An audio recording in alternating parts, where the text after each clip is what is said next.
¿Alguna vez te has preguntado cuánto puede esconder una simple fotografía guardada durante décadas? Tlaquepaque, Jalisco, 1931.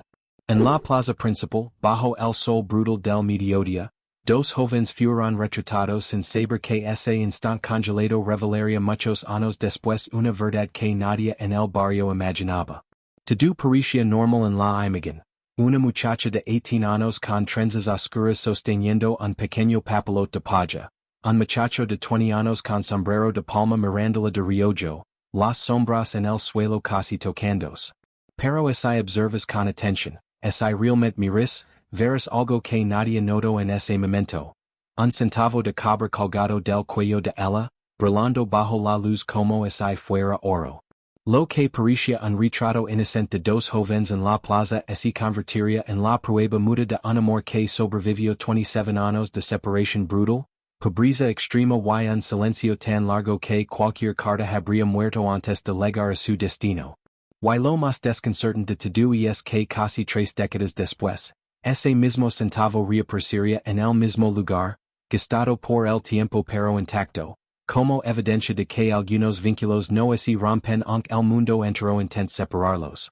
¿Qué fue lo que realmente ocurrió con ellos? ¿Por qué fueron separados con tanta crueldad?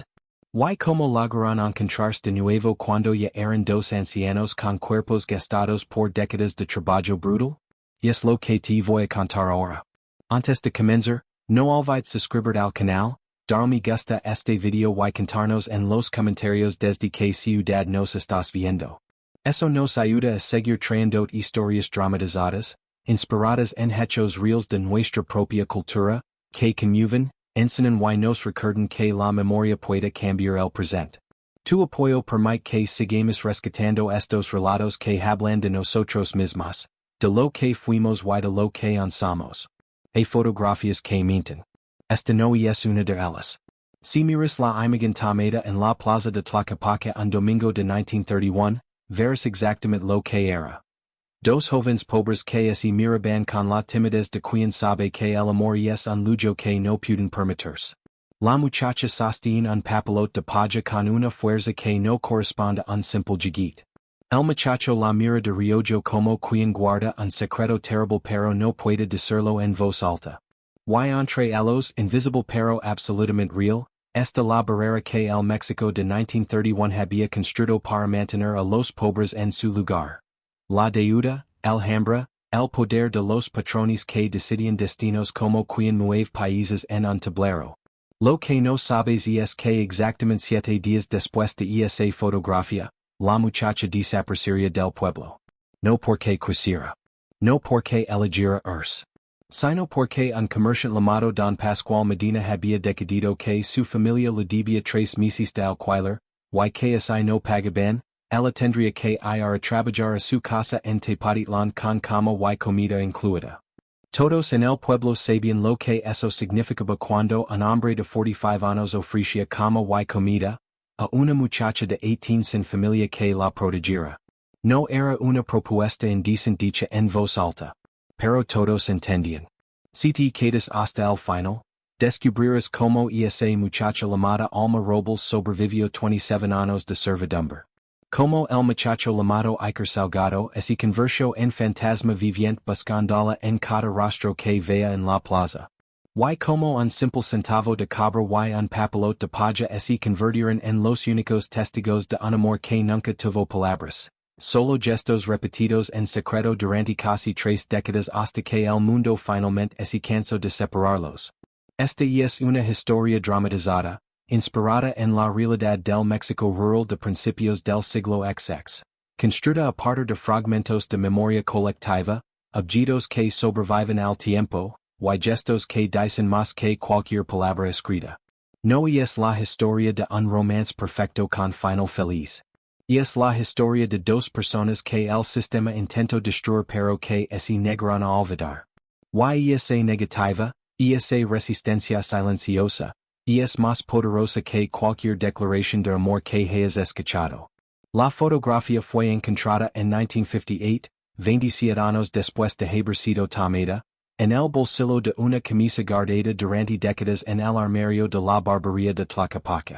Teofilo Márquez, El barbero de 36 años que había heredado el negocio de su padre, la descubrió mientras organizaba fotografías antiguas para una feria del artesano. La imagen lo había perseguido durante su infancia. Colgaba en la pared de la barbería desde que tenía memoria. Y durante 27 años, Teo había visto algo que nadie más notó. Dos personas que visitaban la barbería en momentos diferentes, siempre pidiendo ver la misma fotografía, siempre tocando el vidrio con reverencia de quien toca algo sagrado. Una mujer que ligaba cada 2 de febrero, Día de la Virgen de la Candelaria, entraba sin decir palabra, así paraba frente a la imagen, tocaba un centavo que levaba colgado del cuello y así iba llorando en silencio. Un hombre que ligaba en otros meses, siempre con sombrero gastado, siempre sacando algo diminuto del ala antes de guardarlo de nuevo, siempre mirando la fotografía como quien mira a un fantasma que no puede tocar. Durante 27 años, Teo los vio repetir estos rituals. Nunca los vio juntos. Nunca escuchó una palabra de explicación. Pero entendió, con la sabiduría silenciosa de quien observa sin juzgar, que aquella fotografía no era un simple retrato del pasado. Era una herida abierta que dos personas cargaban por separado, cada uno creyendo que el otro había olvidado, cuando en realidad ambos estaban recordando exactamente lo mismo. El último domingo antes de que el mundo se rompiera. Los archivos del registro civil de Tlaquepaque, descubiertos durante una investigación histórica en 1989, muestran que entre 1920 y 1940 más del 60% de las mujeres jóvenes de familias pobres eran colocadas en casas de familias acomodadas como empleadas domésticas sin contrato formal, sin protección legal, sin siquiera registro oficial de que trabajaban allí. Eran fantasmas legales. Existen para trabajar pero no existen en ningún documento. Y esa desaparición nadie hacía preguntas. Alma Robles era una de esas fantasmas. Pero antes de desaparecer, antes de convertirse en sombra sin voz, hubo un momento en que fue simplemente una muchacha de 18 años que sostuvo un papalote Delaware Paja que un muchacho flaco le había regalado. Un momento en que creo que el futuro podría ser diferente. Un momento capturado en una fotografía que un barbero llamado Teofilo preservó durante 27 años sin saber exactamente por qué, solo sintiendo que era importante. Y tenía razón. Porque esa fotografía se convertiría en el único puente entre dos vidas separadas. La única prueba de que una vez hace mucho tiempo, dos jóvenes pobres habían estado juntos aunque fuera por el tiempo que tarda un fotógrafo en presionar el obturador. Y que ese instante por breve que fuera, valía más que todos los años de separación que vendrían después. Pero para entender cómo llegaron a ese momento, para comprender la magnitud de lo que perdieron y lo que finalmente recuperaron, tenemos que regresar al principio. Al México de 1931. Alhambra que conversa el amor en lujo inalcanzable. Y dos jóvenes que estaban a punto de aprender la lección más brutal que la pobreza puede enseñar. Que a veces sobrevivir significa renunciar a todo lo que hace que la vida valga la pena vivirla. Tlaquepaque en 1931 era un pueblo donde todos conocen los secretos de todos, pero nadie hablaba de ellos en voz alta. Las calles empedradas olían a barro cocido de las alfarerias que funcionaban desde antes de la revolución. Los domingos, después de misa de once, la plaza se llenaba de familias vendiendo lo poco que tenían. Verduras cultivadas en patios minúsculos, tortillas hechas a mano, papalotes de paja trenzados por dedos expertos que cobraban un centavo por pieza. Era un México que todavía sangraba de la revolución que había terminado oficialmente unos años antes, en 1920, pero cuyos ideales de reforma agraria y justicia social se habían convertido en promesas rotas que los pobres cargaban como piedras en los bolsillos. La tierra prometida nunca llegó para familias como los Robles. La igualdad proclamada en discursos nunca se materializó para muchachos como Iker Salgado. Alma Robles tenía 18 años y manos quemadas por la legia y las alas calientes del puesto de café donde trabajaba en el mercado. Era hija de artesanos que esmaltaban vigilas en un cobertizo alquilado donde el horno de barro funcionaba desde el amanecer hasta la noche, llenando el espacio de un calor sofocante que en verano hacía imposible respirar.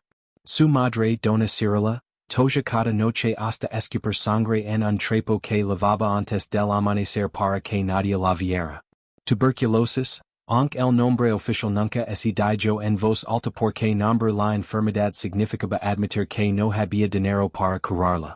El padre de Alma había muerto 5 años antes, en 1926, durante la guerra cristera que destrozó Jalisco. No era cristero ni federal. Solo un artesano que estaba en el lugar equivocado cuando dos grupos armados se encontraron en un camino polvoriento. Una bala perdida no distingue ideologías. Desde entonces, dona Cirila y Alma habían sobrevivido solas, pagando renta del cobertizo a don Pascual Medina, comerciante que controlaba 3/4 partes de los alquileres en esa zona del pueblo. Los registros municipales de Tlaquepaque, preservados en el Archivo Histórico de Jalisco, muestran que en 1930 el 73% de las familias del pueblo vivían en condiciones de pobreza extrema. El salario promedio de una mujer trabajadora era de 2 pesos semanales. Una familia necesitaba mínimo 6 pesos para comer lo básico. Las matemáticas eran simples y despiadadas. No importaba cuánto trabajaras, nunca sería suficiente. Alma sabía leer, un conocimiento peligroso que había adquirido en secreto cuando el padre José María, el párroco joven que legó en 1928 con ideas progresistas sobre educación popular, le había enseñado el alfabeto durante las tardes muertas en la sacristia.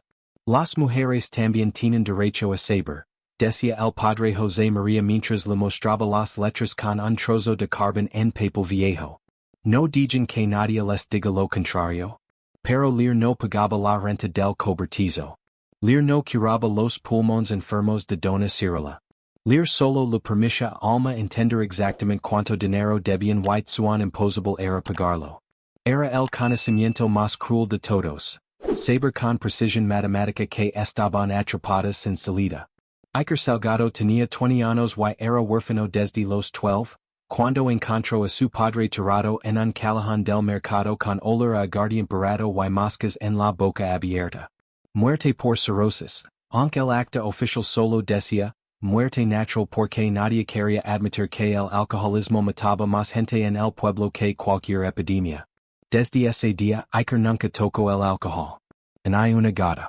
Ni siquiera en las celebraciones donde recazar la botella que pasaba de mano en mano era considerado insulto a la comunidad. Y esa abstinencia lo marcó socialmente. En un pueblo donde los hombres demostraban su masculinidad bebiendo hasta caer, Iker era visto como orgulloso, como alguien que se creía mejor que los demás. El hijo del borracho que ahora se hace el santo, murmuraban en las cantinas. No importaba que trabajara más duro que cualquiera. No importaba que nunca faltara un día. Su negativa a beber lo convertía en extraño, en sospechoso, en alguien que no pertenecía completamente a la comunidad de hombres del pueblo.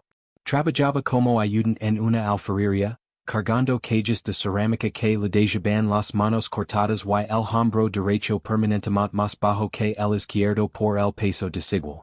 Ganaba 3 pesos semanales cuando había trabajo, que no era todas las semanas.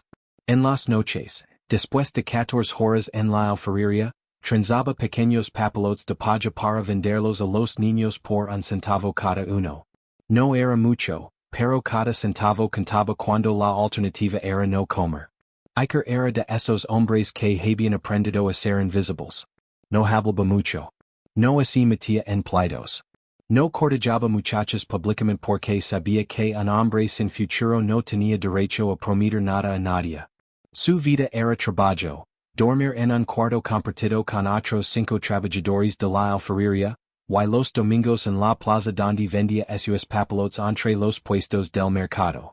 Fue en la plaza donde vio a Alma por primera vez. Ella servía café en un puesto junto al de tortillas, moviéndose entre los clientes con eficiencia que venía de años de práctica. Sus manos quemadas vertían el líquido caliente sin derramar una gota. Su rostro no mostraba emoción porque había aprendido que sonreír a los hombres en el mercado se interpretaba como invitación, y las invitaciones de hombres a mujeres pobres nunca terminaban bien. Iker la observó durante semanas sin atreverse a acercarse. No porque fuera tímido, sino porque entendía las reglas no escritas. Un muchacho sin dinero que se acerca a una muchacha en el mercado y es un problema para ella, no un cumplido. Los patrones asumían lo peor. Los clientes dejaban de comprar. Las madres prohibían a sus hijas trabajar en puestos donde andan muchachos rondando. Así que Iker solo observaba desde la distancia, comprando su café cada domingo con el único centavo que le quedaba después de pagar su parte de la renta del cuarto compartido. Un domingo de febrero de 1931, algo cambió. Alma estaba cerrando el puesto cuando un vendedor de verduras, borracho y agresivo, intentó agarrarla del brazo exigiendo que le sirviera café gratis, porque las muchachas bonitas no cobran a los clientes buenos. Alma intentó zafarse educadamente, sabiendo que hacer escena solo empeoraría las cosas. Pero el hombre no soltaba. Fue entonces cuando Iker intervino. No con violencia dramática ni palabras heroicas. Simplemente se interpuso entre ellos con voz baja pero firme, Yacero don refugio. Mañana le vend. El borracho, confundido por la interrupción y por el tono que no era agresivo pero tampoco admisia discusión, soltó el brazo de Alma y se alejó farfallando insultos. Alma miró a Iker por primera vez directamente. Gracias, dijo con voz que apenas se escuchaba. Iker asintió sin decir nada más y se dio vuelta para irse. Pero Alma lo detuvo, espera. Metió la mano en el bolsillo de su delantal y sacó un centavo de cobra. Toma. Para que te compres un café mañana. Iker miró el centavo. Era el gesto más simple del mundo, pero ambos entendieron lo que significaba. Ella lo estaba dando lo único que tenía. No era caridad. No era pago por defenderla. Era reconocimiento. Tú me viste como persona, no como objeto. Yo te vio a ti también. No puedo aceptarlo, dijo Iker. Pero Alma insistió cerrando los dedos de el alrededor de la moneda. Cuédatelo. Si te hace sentir mejor, trémuno de tus papelotes algún día. Y visto que los haces bonitos. Era la primera vez que alguien le decía a Iker que hacía algo bonito. No útil. No funcional. Bonito. Como si su trabajo tuviera valor estético más allá del centavo que cobraba. Algo en su pecho se flojo. Asintió sin poder hablar porque las palabras se le habían aturdido en algún lugar entre el estómago y la garganta. Durante las siguientes semanas, Iker trabajó en un papelote especial. No los que vendía por un centavo a los niños, hechos rápido para maximizar producción. Este lo hizo despacio, escogiendo las mejores fibras de paja, trenzándolas con patrones más complejos, asegurándose de que cada nudo estuviera perfecto.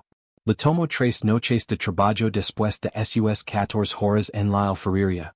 Se lo dio a Alma un domingo de marzo.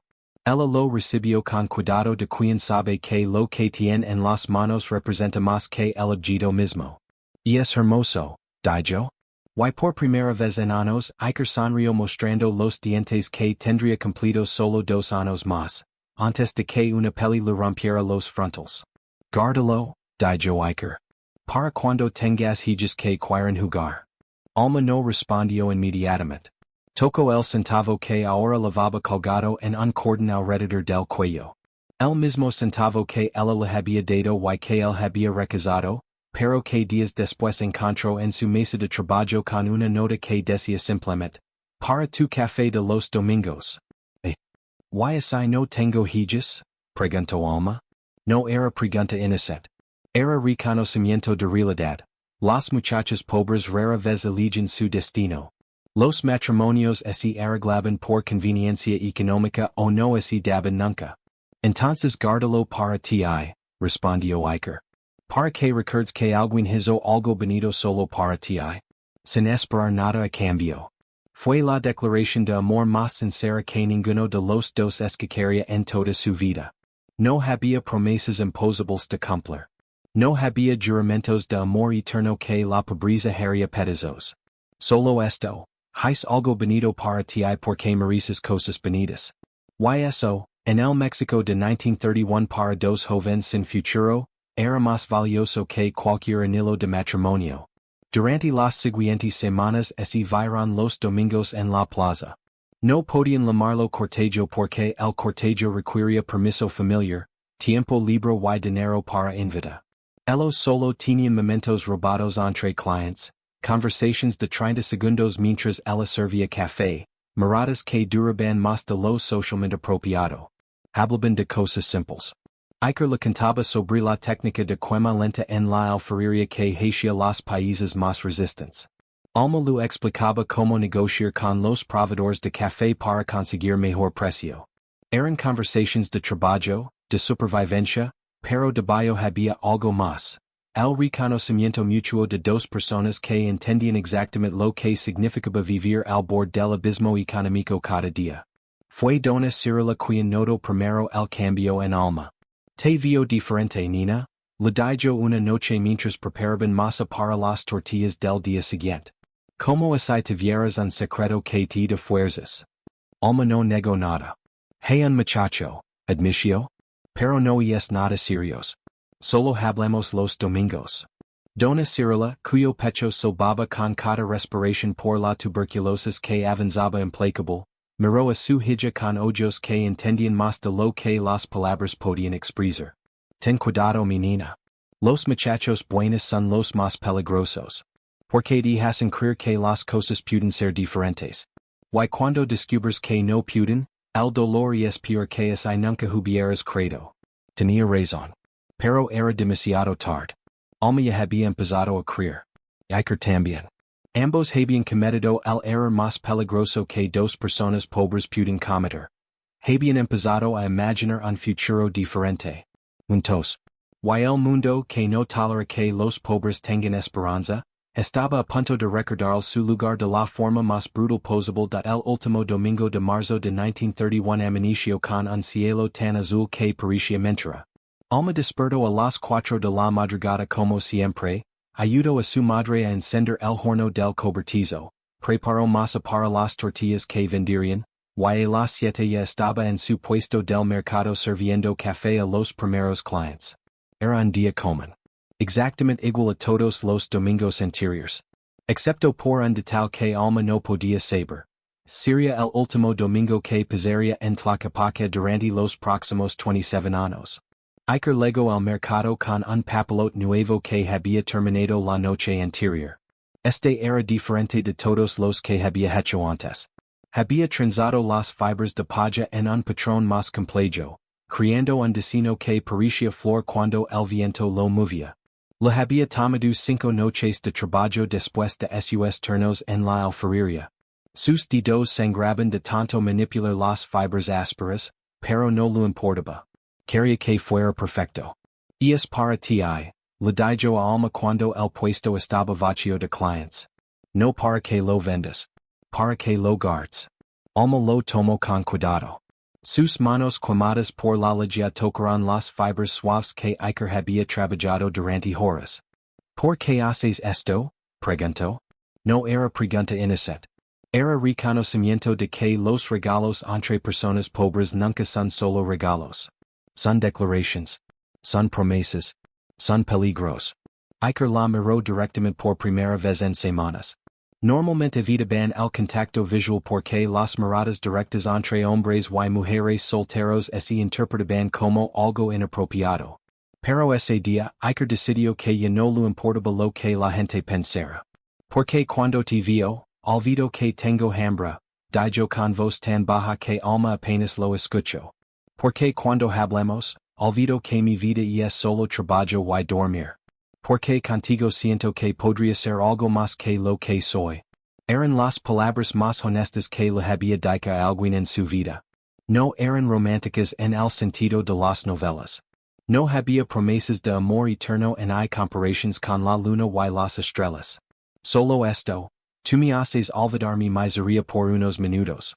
Y en el mundo donde vivían, eso era lo más cercano al amor que existía. Alma sintió que algo en su pecho se quebraba y se reconstruía al mismo tiempo. Tocó el centavo de cobre que llevaba colgado del cuello.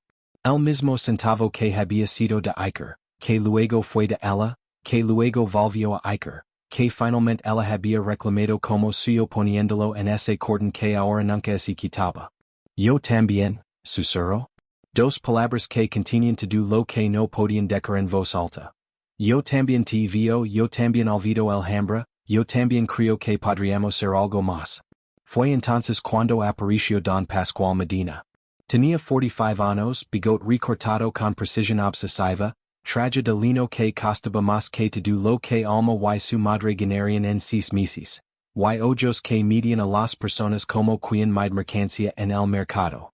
Era comerciante, prestamista, dueño de propiedades, y controlaba la economía informal de ese sector del pueblo con mano de hierro envuelta en guante de terciopelo. Alma, dijo con voz que sonaba amable pero tenía filo de cuchillo de bayo. Necesito hablar con tu madre. ¿Dónde está Dona Cirila? Alma sintió que el estómago y la conversa en piedra. Don Pascual nunca venía al mercado personalmente. Mandaba a sus cobradores. Si venía en persona, significaba que la situación era grave. ¿Está en el cobertizo, Don Pascual? Respondió Alma manteniendo la voz firme aunque por dentro todo temblaba. ¿Sucede algo? Deben 3 meses de renta, dijo Don Pascual sin bajar la voz. Varios vendedores cercanos giraron la cabeza. Era intencional. La humiliación pública era parte del sistema de control. 75 pesos. Si no pagan esta semana, tengo compradores interesados en ese espacio. 75 pesos. Era una fortuna imposible. 3 meses de trabajo completo de Alma apenas sumaban 40 pesos después de comprar comida y medicinas para su madre. No había forma de conseguir 75 pesos en una semana sin vender órganos o hacer cosas que Alma prefería no considerar. ¿Buscaremos la forma de pagar, Don Pascual? Dijo Alma con dignidad que no sencha. Demi hasta el viernes. Don Pascual sonrió.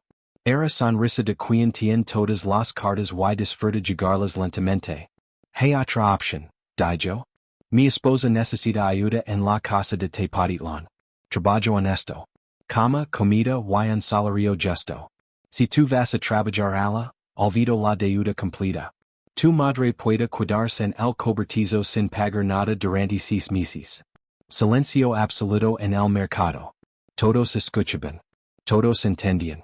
Don Pascual acababa de hacer una oferta que sonaba Jean Rosa pero era trampa perfecta. Trabajo honesto con cama y comida, era código que todos conocen. Significaba que Alma desaparecería a 4 horas de distancia, sin protección familiar, sin forma de escapar si las cosas se ponían feas. Iker, que había estado observando desde 3 puestos de distancia, dio un paso hacia adelante. Sus manos se cerraron en puños. Pero Alma lo vio de reojo y negó casi imperceptiblemente con la cabeza. No. No te metas. Solo empeorarás las cosas. Necesito pensarlo, dijo Alma. Cada palabra le costaba un esfuerzo sobrehumano. Y es una decisión importante. Claro que sí, respondió Don Pascual con tono que decía claramente que no había nada que pensar. Te doy hasta mañana.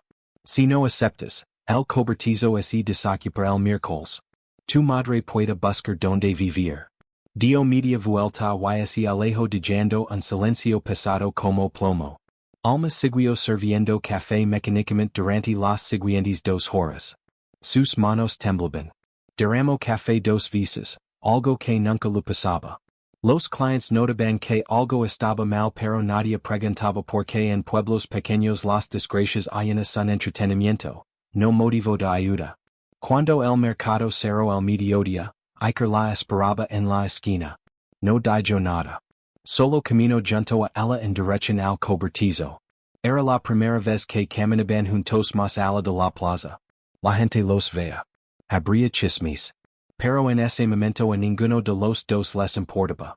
No puedes ir, dijo Iker cuando estaban lo suficientemente lejos para hablar sin ser escuchados. ¿Sabes lo que significa? Todo el pueblo sabe lo que significa. Lo sé, respondió Alma. Su voz era tan baja que apenas se escuchaba sobre el ruido de sus pasos en el empedrado. Pero mi madre no tiene donde vivir. Y sin el horno del cobertizo, no puede trabajar. Se va a morir en la calle. Entonces me caso contigo, dijo Iker. Las palabras salieron antes de que su cerebro pudiera procesarlas. Ahora. Esta semana. Te levas a tu madre a vivir con nosotros. Encontraremos forma. Alma es y detuvo. Lo miró con ojos que contenían tanto amor como dolor. ¿Dónde? En el cuarto que compartes con 5 hombres? ¿Con qué dinero? ¿Con los 3 pesos que ganas cuando he trabajo? Era crueldad brutal pero necesaria. Iker necesitaba escuchar la verdad. Sus buenas intenciones no cambiaban las matemáticas de la pobreza. No había solución romántica. No había escape heroico.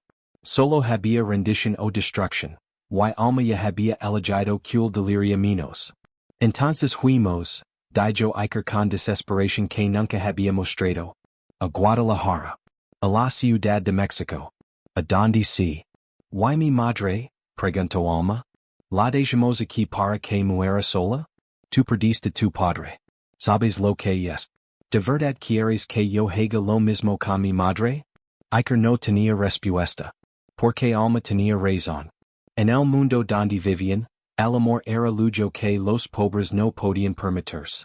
Sobrevivir ya era suficientemente difícil. Intentar ser felices además de sobrevivir era ambición suicida. Se quedaron parados en la calle empedrada mientras el sol de mediodía caía sobre ellos sin misericordia. Dos jóvenes que habían cometido el error de creer que podrían tener algo más que existencia básica. Dos personas que el sistema estaba a punto de separar con eficiencia que venía de siglos de práctica manteniendo a los pobres en su lugar. Dame algo, dijo Alma finalmente. Dame algo que pueda lavar conmigo. Para recordar que esto fue real. Iker sacó el papelot que había hecho. El de 5 noches de trabajo. El que había diseñado pensando en ella. Levate esto, dijo con voz casi quebrada. Yo me quedo con este. Señaló el centavo de cabra en el cuello de Alma. Él así lo quitó por primera vez desde que lo había puesto en el cordón. Lo colocó en la palma de la mano de Iker. Guárdalo, susurró. Y cada vez que lo veas recuerda que alguien te quiso. Aunque no pudiera cuidarse. Iker cerró los dedos alrededor del centavo. El metal estaba caliente del calor del cuerpo de Alma. Lo guardó en el ala de su sombrero de palma, en el espacio secreto donde guardaba las pocas cosas valiosas que poseía. ¿Cuándo te vas? Preguntó. Mañana temprano, respondió Alma. El camión sale antes del amanecer. Entonces nos queda hoy, dijo Iker. Ven conmigo. Hay algo que quiero que hagamos. La llevo a la plaza principal donde estaba el fotógrafo ambulante que cada domingo cobraba 10 centavos por retrato. Era dinero que Iker había estado ahorrando durante semanas para comprar zapatos nuevos.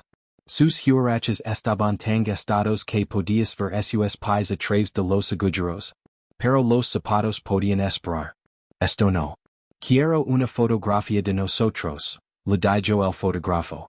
Juntos. Como si fuéramos gente normal.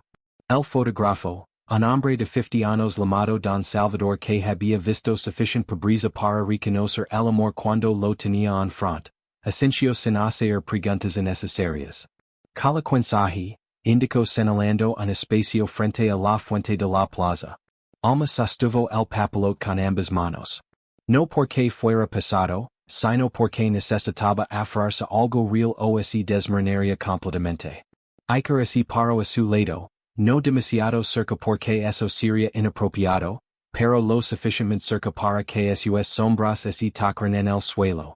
La miró de reojo porque mirarla directamente habría sido demasiado doloroso. ¿Listos? Dijo Don Salvador. No así muevan. El flash de magnesio iluminó la plaza por una fracción de segundo. En ese instante quedaron capturados para siempre.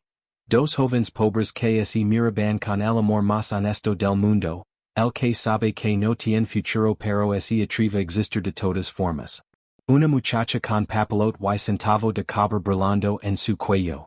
Un muchacho con sombrero gastado y ojos que contenían todo el dolor de saber que mañana ella se iría y él no podría hacer nada para impedirlo. Estará lista en una semana, dijo Don Salvador. Pueden recogerla aquí mismo.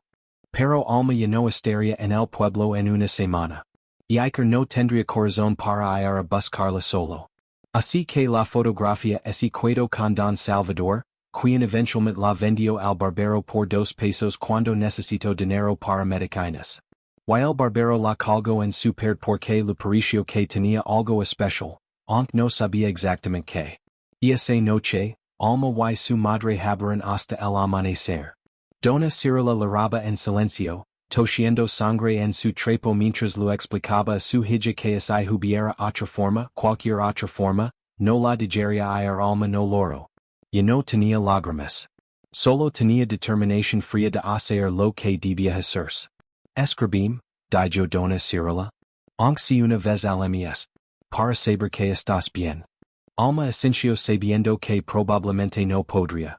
Las empleadas domésticas sin educación formal no tenían derecho a privacidad. Sus cartas eran leídas. Sus movimientos vigilados. Escribir significaba riesgo. Y Alma ya había decidido que sobreviviría manteniendo la cabeza baja y la boca cerrada. El camión llegó a las 5 de la madrugada. Don Pascual estaba allí personalmente para asegurarse de que Alma subiera. Lavaba un moral de Henneken con 2 mudas de ropa, el papelote envuelto en papel periódico, y el recuerdo del centavo que ya no colgaba de su cuello pero seguía quemando en su memoria. Iker observó desde la esquina. Había pasado toda la noche despierto. No fue a despedirse formalmente porque habría sido insoportable para ambos. Solo observó cómo ella subía al camión, cómo se sentaba entre sacos de maíz, cómo miraba hacia la plaza una última vez antes de que el vehículo arrancara levantando polvo rojo en el camino. Cuando el camión desapareció en la distancia, Iker caminó de regreso a su cuarto compartido. Sacó el centavo del ala de su sombrero. Lo miró bajo la luz débil del amanecer. Estaba gastado, con el relieve casi barato por el uso. Pero seguía siendo el objeto más valioso que poseía. No por su valor monetario de un centavo, sino porque era la única prueba de que lo que había sentido durante esas semanas había sido real. Lo guardó de nuevo en su sombrero. Y durante los próximos 27 años, nunca se separó de él. Lo lavaba a todas partes. Lo sacaba en las noches para recordar que una vez, hace mucho tiempo había sido importante para alguien. Que alguien lo había visto como algo más que mano de obra barata. Que alguien había creído que él merecía cosas bonitas. Y Alma, en ese camión que la alejaba de todo lo que conocía, sostenía el papelote como quien sostiene un salvavidas en medio del océano. Era su único pedazo de hogar. Su única conexión con alguien que la había visto como persona completa en lugar de serviente potencial. No sabía que pasarían 27 años antes de volver a ver a Iker. No sabía que sus cuerpos se gastarían hasta ser irreconocibles. No sabía que el amor que sentía en ese momento tendría que sobrevivir casi 3 décadas de silencio y separación. Solo sabía esto, que alguien había hecho algo bonito solo para ella. Y eso sin importar lo que viniera después, nadie podría quitárselo nunca. Tepatitlán cuidaba 4 horas de camino por carreteras de tierra que el camión recorría levantando nubes de polvo rojo que se metía en la boca, en los ojos, en los pulmones. Alma llegó a mediodía con el vestido cubierto de polvo y el papelote todavía apretado contra su pecho como si fuera lo único que la mantenía entera. La casa de Don Pascual Medina era de adobe con tejas de barro y un patio interior donde galinas picoteaban entre macetas de geranios. Era más grande que todo el cobertizo de Tlaquepaque. Alma le tomó 3 días completos aprender dónde estaba cada cosa. La despensa, la cocina, el lavadero de piedra, el cuarto de servicio en la parte trasera que sería su hogar durante los próximos 27 años. Dona Elvira Medina, esposa de Don Pascual, era mujer de 38 años que había aprendido a sobrevivir siendo invisible en su propia casa. Su rostro no mostraba emociones. Sus ojos evitaban el contacto directo. Hablaba en voz baja como quien ha aprendido que levantar la voz trae consecuencias. Cuando vio a Alma, entendió todo inmediatamente sin necesidad de palabras. Otra muchacha pobre atrapada por deudas que su familia no podía pagar. Te levantaras a las 4. Dijo Dona Elvira mientras le mostraba el cuarto de servicio. 3 metros cuadrados. Un cater de hierro. Una ventana que daba al corral. Encenders el fogón, moleras el mes para las tortillas, prepararas el desayuno. Luego lavaras ropa en el lavadero hasta el mediodía. Por la tarde limpiaras toda la casa. Serviras la comida. Lavaras los platos. A las 10 de la noche podrás descansar. 16 horas de trabajo diario. 7 días a la semana. Sin un solo día libre al mes. El estándar para empleadas domésticas en 1931. Y alma no tenía opción más que aceptarlo. Los primeros meses fueron descenso gradual hacia un infierno de agotamiento constante. El cuerpo de alma, acostumbrado al trabajo duro pero no a este nivel de explotación, comenzó a fallar. Perdió peso hasta que sus costillas se marcaban bajo la piel. Sus manos, ya quemadas por años de trabajo, desarrollaron llagas que nunca sanaban completamente. Su espalda dolía constantemente. Dormía 4 horas por noche y se despertaba más cansada que cuando se acostaba. Pero lo peor no era el trabajo físico. Lo peor era Don Pascual. Durante los primeros 3 meses, él la observaba. No de forma obvia.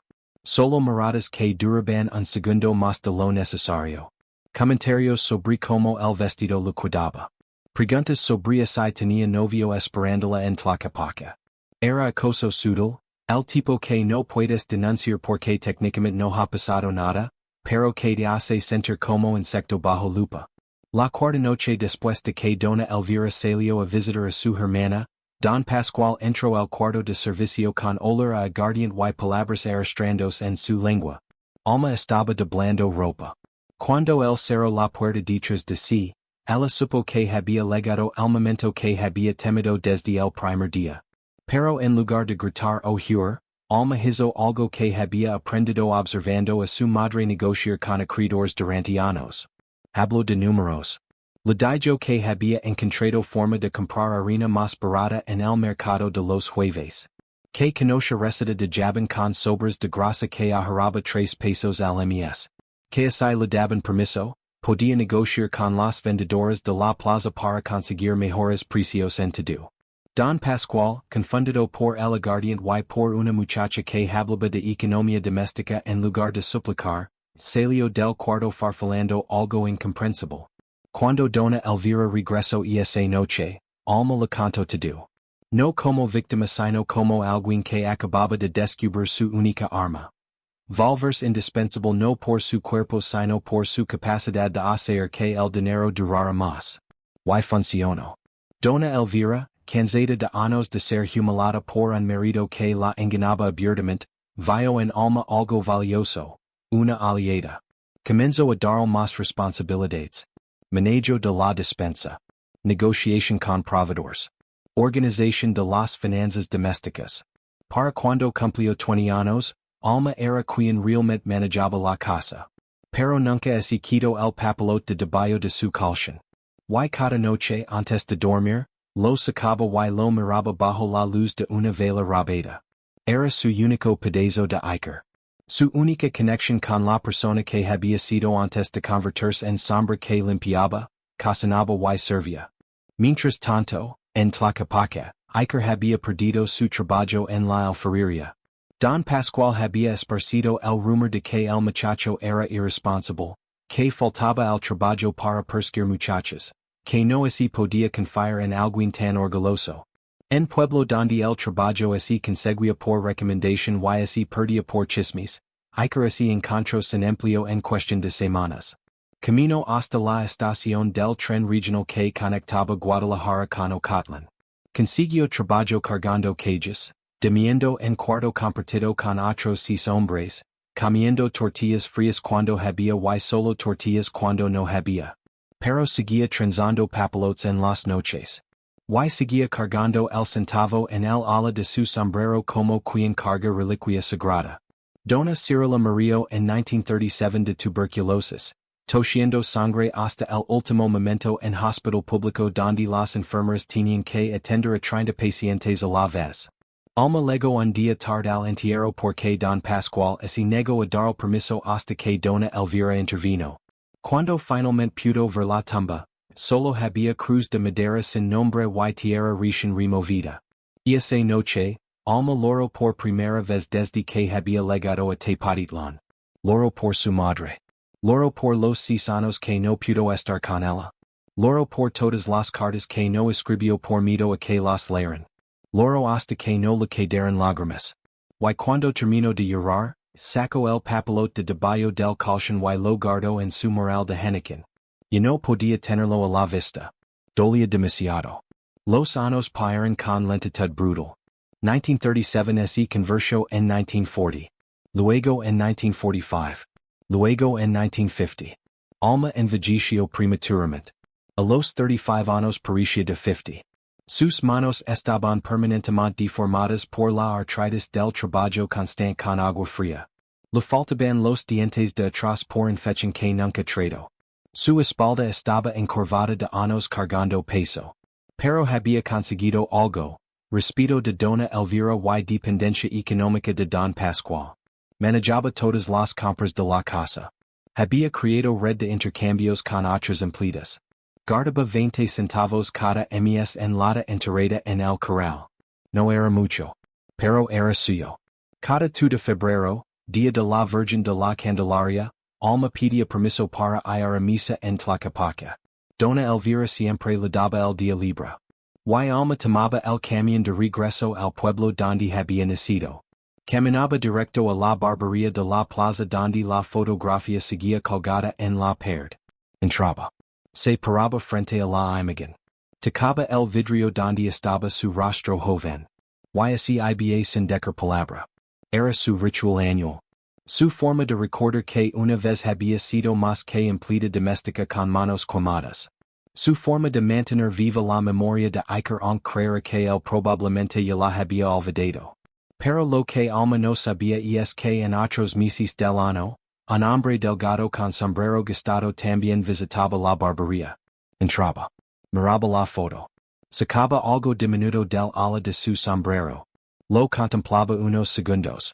Lo guardaba de nuevo antes de irse en silencio. Teófilo Márquez, el barbero, los había visto durante años. Nunca los vio juntos. Nunca escuchó una palabra de explicación. Pero entendió que aquella fotografía no era simple retrato del pasado sino herida abierta que 2 personas cargaban por separado. Y en 1958, cuando organizó la Feria del Artesano, Teo decidió que aquella historia merecía un final. No sabía cuál sería. Solo sabía que después de 27 años de observar visitas silenciosas, era tiempo de que esas 2 personas finalmente se encontraran. Colocó la fotografía en lugar prominente con letrero simple. Plaza de Tlaquepaque 1931. Y esperó dat el 15 de marzo de 1958, cuando Iker y Alma finalmente se encontraron frente a aquella fotografía en la Feria del Artesano, no hubo abrazo dramático. No hubo declarations de amor eterno.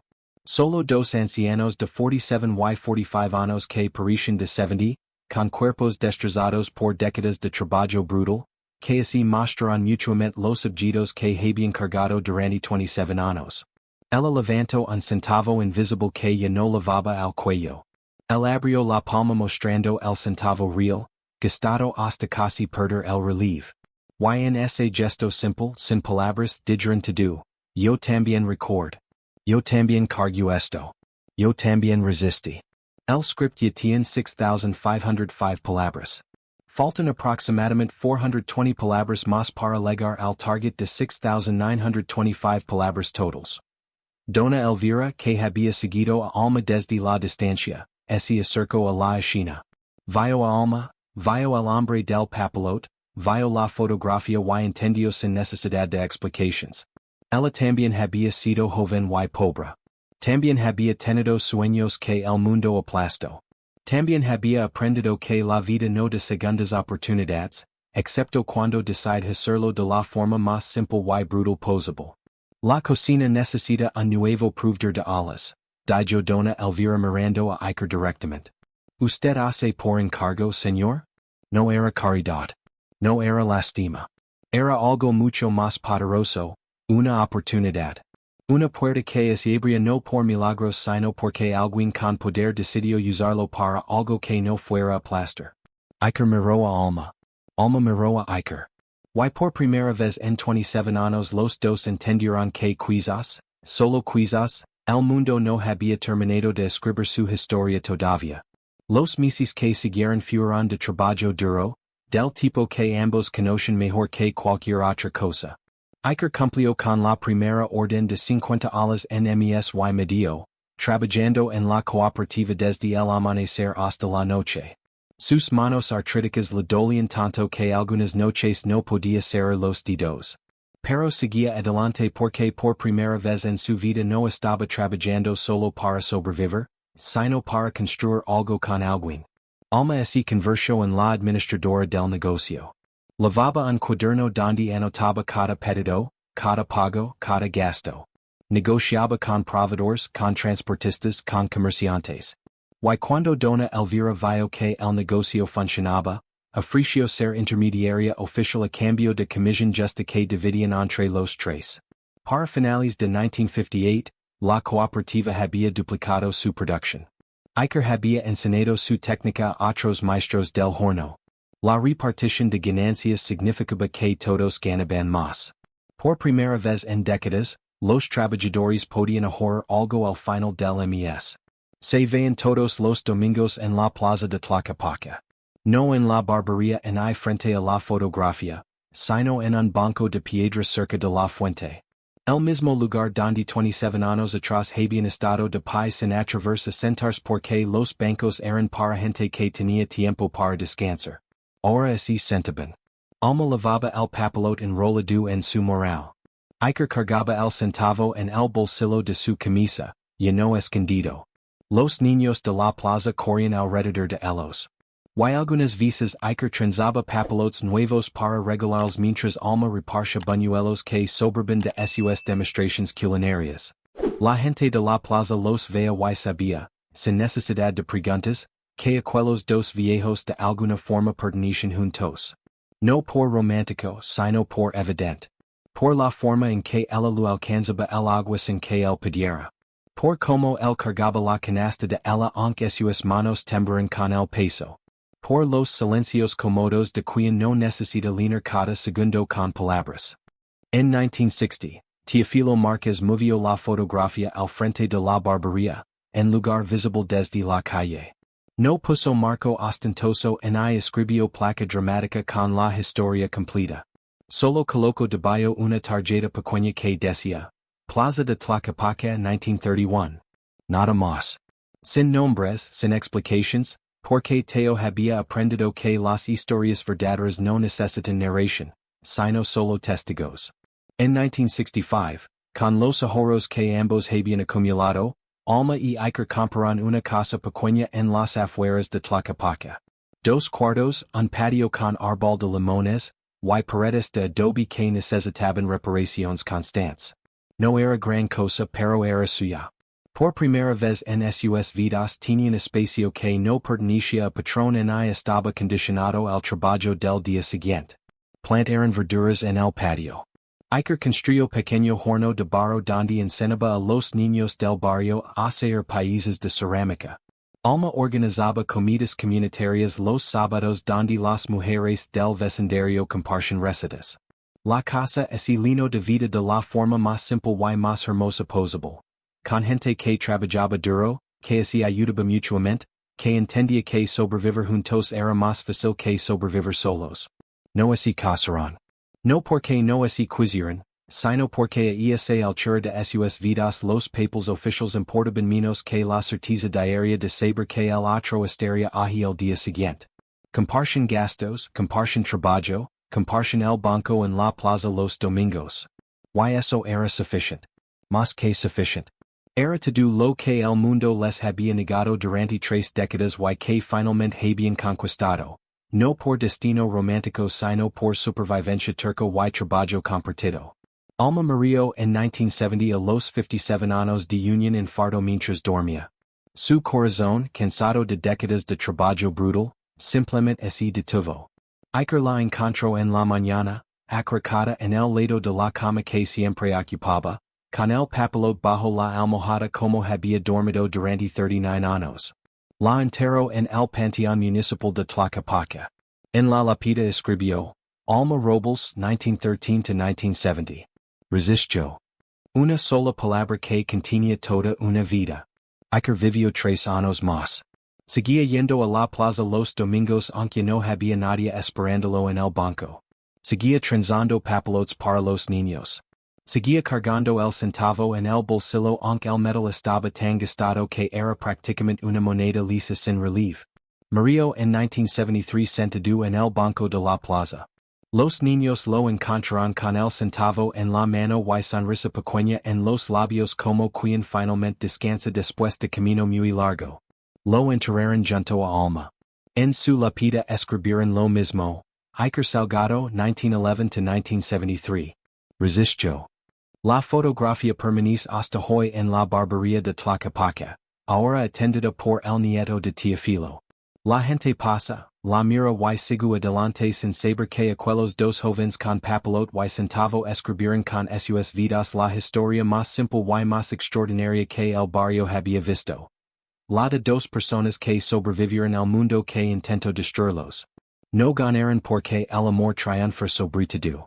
Ganaron porque el amor aprendió a ser paciente, a ser silencioso, a existir en gestos mínimos durante décadas hasta que finalmente tuvo permiso para convertirse en rutina diaria, en trabajo compartido, en sombras que así tocan los domingos por la tarde a veces historias como esta, aunque son dramatizadas desde lo más hondo de nuestra propia cultura, nos recuerdan que la vida se sostiene en pequeños gestos que sobreviven incluso cuando el tiempo y la pobreza parecen borrar todo. Un centavo gastado o un papelote descolorido pueden convertirse en la prueba silenciosa de lo que fuimos capaces de resistir.